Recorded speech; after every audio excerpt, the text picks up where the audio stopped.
Thanks for joining us for this quick half-hour catch-up on ideas for National Careers Week. Let me just share my screen here. All right, so we've got half an hour to have lots of ideas for impactful ideas for secondary schools for National Careers Week. That's only 2 weeks away, and unfortunately the same week as NAPLAN this year, which isn't ideal.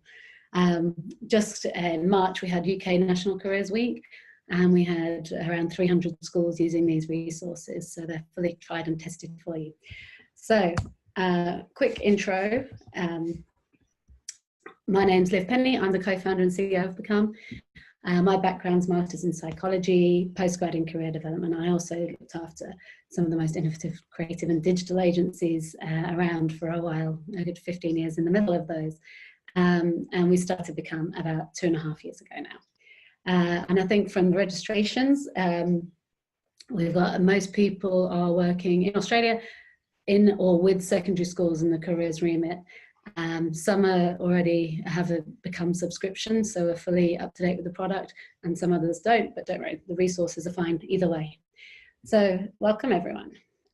What we're going to go through is a bit about our why, which will give us a bit of context about our focuses for National Careers Week. And then we'll dive straight into 2 ideas and resources that are ready for you to roll out with your students. Now, as I said, some people registered here are already have a Become subscription, some don't. Both of the ideas are free for you to use and roll out, but one of them you can take a lot deeper with Become. So you will have options around that as well. And then there's time at the end to share ideas and have a bit of Q&A and discussion. So without further ado, I will jump in. Okay, so Become is all about transforming careers education. We want to make it really easy for schools to get evidence-based best practice careers education into schools within your existing resources. So when we started working on, all this evidence exists, but it's not actually getting to students, the barriers and challenges we heard were about time, curriculum space, money. So what we've tried to do is design solutions that help get around those barriers and make it much easier for us to implement best practice. What most traditional models of careers education in school looks like is this funnel. Wherever you're at, we put you in the top of the funnel late in high school, and the idea of that is to output an answer. Now, whether that funnel includes testing or counselling or interviews, it's all one size fits all kind of process that comes out with that answer, and that answer is designed to set you off on this linear career path for life. But we know that lives and careers aren't linear or predictable. The plan doesn't work out like that from A to B. And in fact, just 18 months after making this one-off decision, we see 71% of school leavers are knocked off track.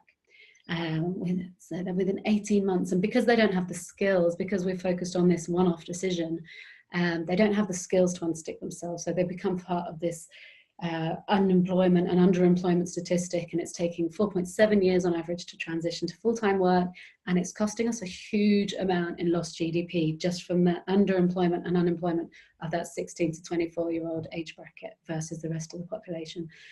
So it's definitely a struggling system, and actually this mismatch between what we prepare people for and the reality they face is getting harder and harder to ignore as we go to the 4th industrial revolution, and industry and government start to go, oh, hold on, there, we do need to solve something. Like, where do we plug this gap?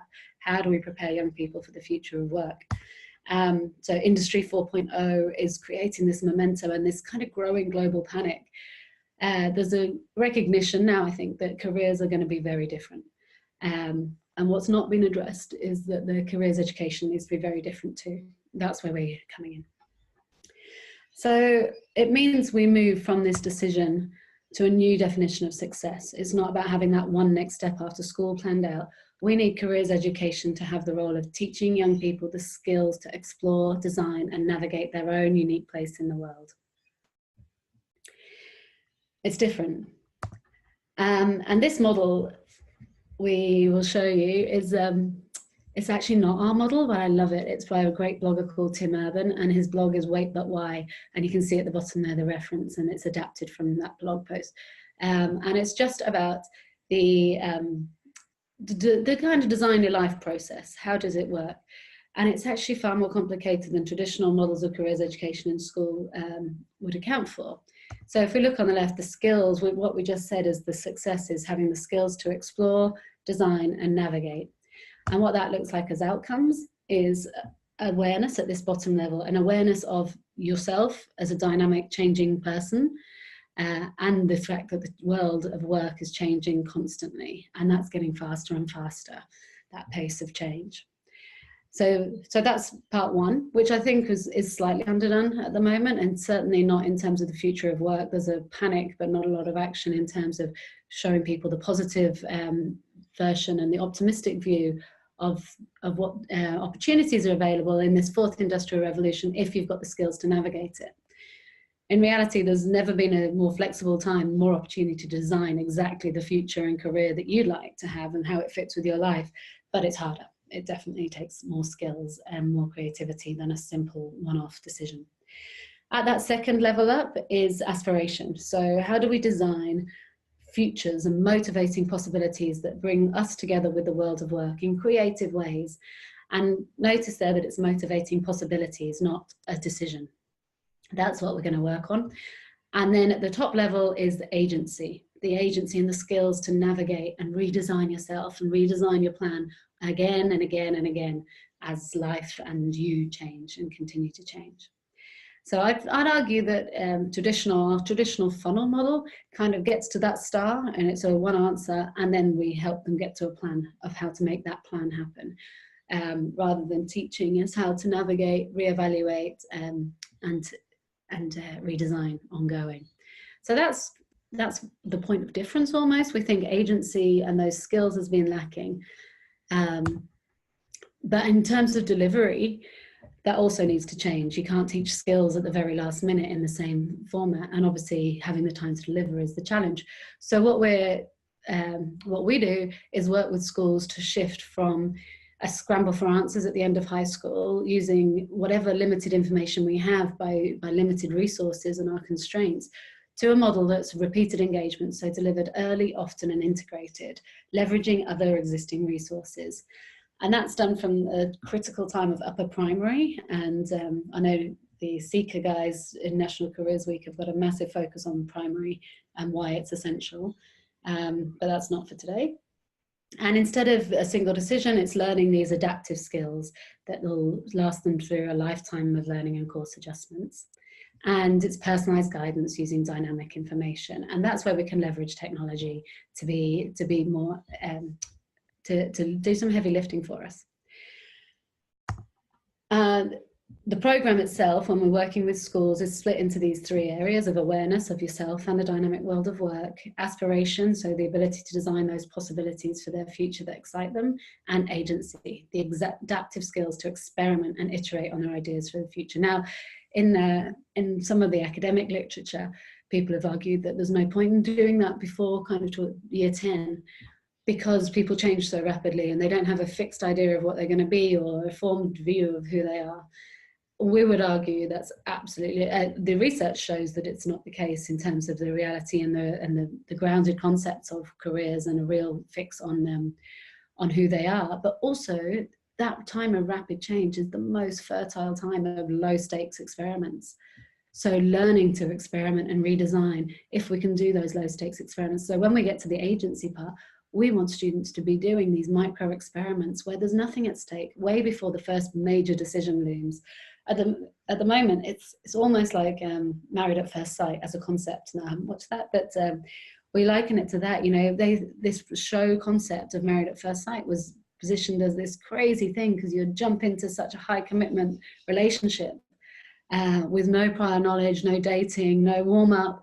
But actually, it's exactly the same as career development. We're asking kids to go, yeah, okay, I'm going to make a decision on very limited information. I haven't explored that broadly, but I'm going to commit to my next steps and time and money. So we want to take that away and have a series of low stakes experiments to teach them the skills and give them more self-knowledge. The way that's all delivered, it's very curriculum aligned, flexible program, fits in with what they're doing already across the different stages. And for educators, we want all educators to be able to deliver it. So they have the resource center that has all those resources mapped, aligned to the curriculum, professional development available, community forum, a teacher dashboard that gives them the individual next best step. And there's a whole other presentation on the kind of superpower of sharing aspirations and hopes for the future with your teachers in terms of what it does for student engagement. And parents are obviously connected. This whole process is owned by the student, but parents and teachers are really valuable collaborators in it. So that's how the programme normally works, which will give us a bit of context about where we're focusing right now for National Careers Week. So what we've done is looked at what most schools do for National Careers Week, and we certainly in the UK, we saw lots of the activity was trying to maximise the amount of exposure to opportunity and careers. So it was very focused on this awareness of the world of work. And we're going to go with that. We think it's where we can have the most impact in that short week. And it's a really important and vital starting point to actually open them up to those before we move on to the other areas. So absolutely, this awareness of the world of work is where we're focusing and where these two ideas fit. So the usual question when we're talking about how do we build our students' awareness of all the different careers, opportunities, we've often started with the question of what career experiences can we give to our students within our resources. So we even look at new policy coming out of Victoria, and when we talk about rural and regional, we need to increase the amount we can do. So our answer is going to be to fund public transport and fund extra excursions, 1 per year, for every student to have an industry experience. And that is a great answer for this question, but we think it might be the wrong question, because whatever the answer is, what are the chances of bringing people in or going to other places, whether it's a career expo, a university, a company, an industry experience? What are the chances of those hitting relevance for every student? We're not starting with the student.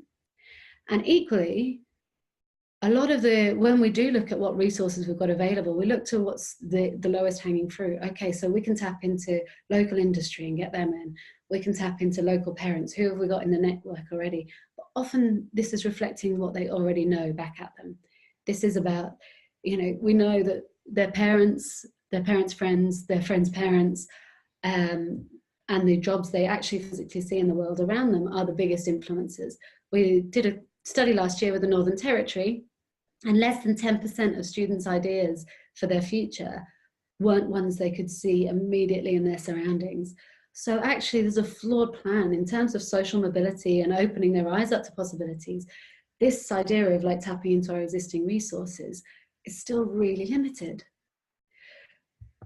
So we think we can move that question from what can we do within our existing resources to a better question.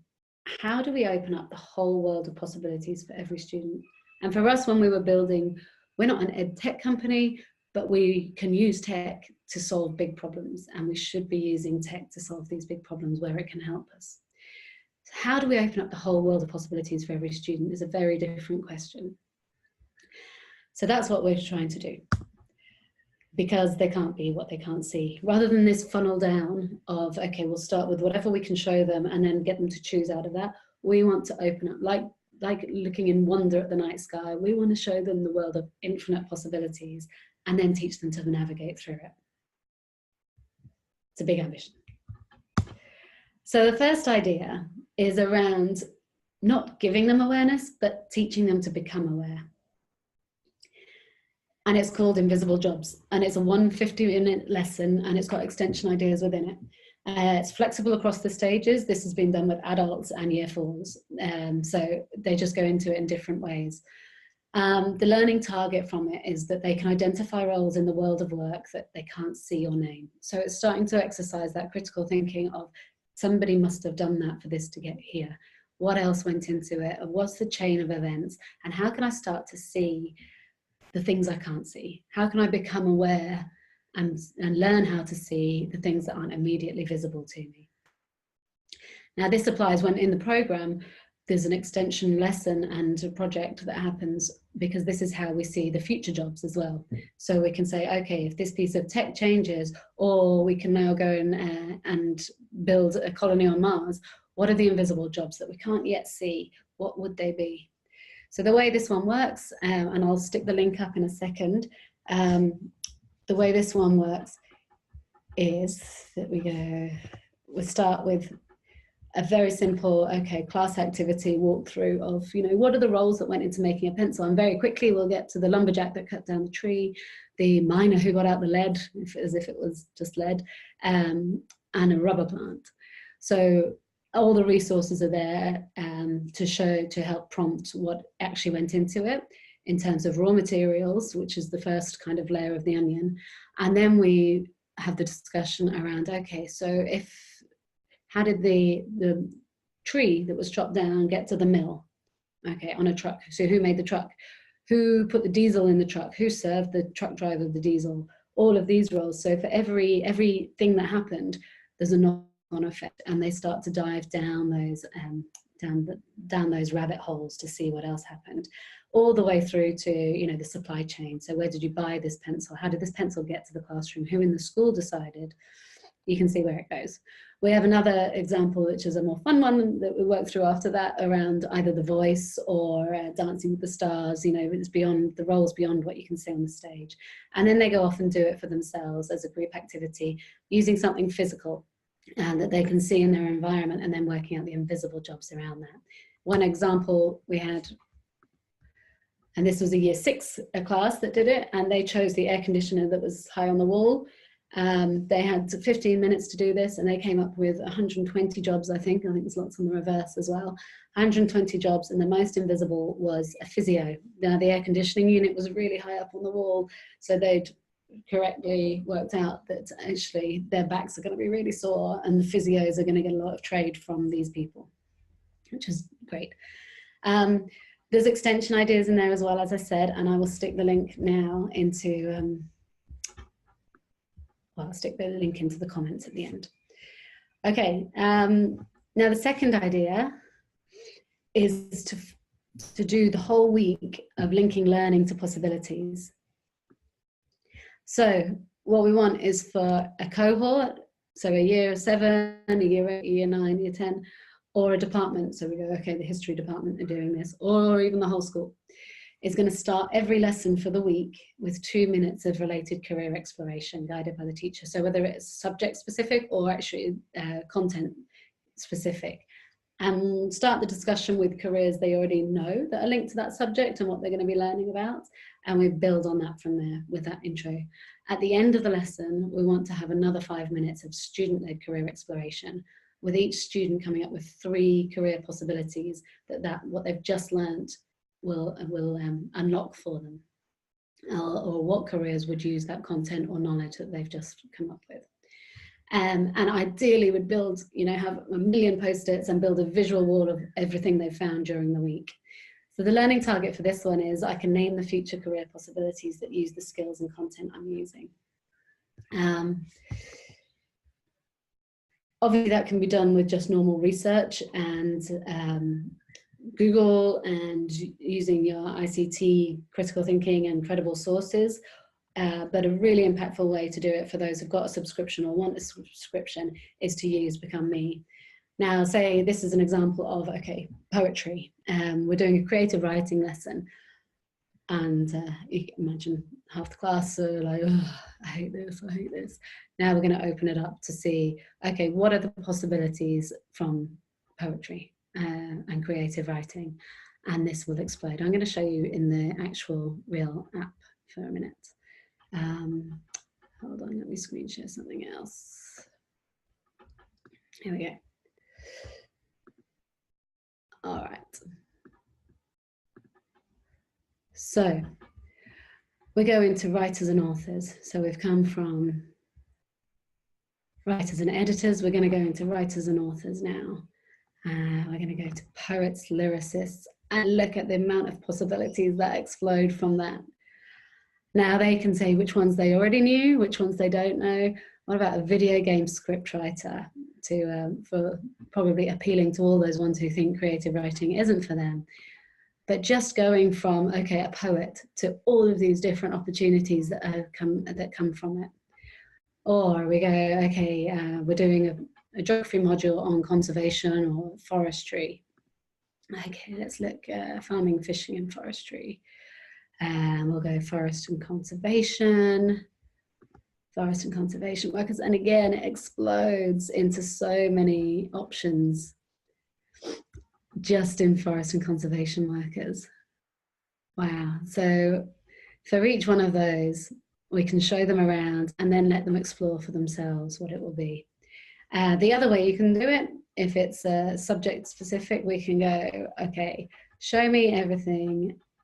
I'm going to let the students explore everything that history unlocks. All right, so here's the search by subject, by school subject, and let's just go historians. It would be great to see, I'd love to see what the initial ideas are from students when you say, okay, what does history unlock? So it's normally like curators or history teacher. But if we go into historians, okay, then we go, wow. Again, so many different options. And we're here like the audible gasps in class when you see what the, you know, when you move from lawyer to, oh wow, there's 35 different types of lawyers that I'd kind of heard of, but it's at that specific level that it's actually really interesting. So you can see how that might really work in class to help embed their links to learning. And again, if you want that, I'm just going to drop me an email and we can set you up with a subscription in time for National Careers Week. So they're the two big ideas that we've seen work really well in the UK for National Careers Week and on the ground with the Australian schools that are already using the full programme. So we've just picked out those two. So yeah, thank you for that. I'm going to drop the two links in here now for the attendees to see, and I'll stop this and we'll move to the Q&A.